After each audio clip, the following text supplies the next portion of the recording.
छत्रपती संभाजीराजे त्यांच्याशी माझी चर्चा झाली। त्या ठिकाणचं त्यांची मागणी आहे की जे अतिक्रमण आहे ते अतिक्रमण काढलं पाहिजे। गडावरचं अतिक्रमण काढून गडाचं पावित्र्य राखलं पाहिजे, ऐतिहासिकपणा त्याचा जपला पाहिजे असं शासनाची देखील भूमिका आहे।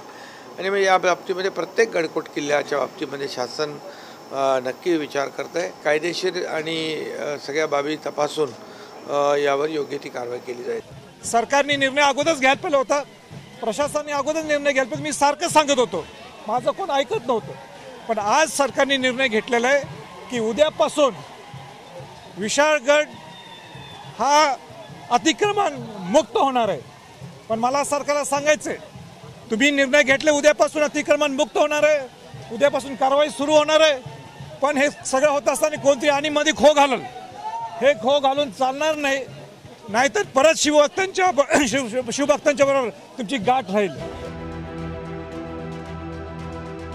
विशाळगडावरील अतिक्रमण हटवण्यात यावं यासाठी संभाजीराजे छत्रपती आक्रमक झाले होते। दरम्यान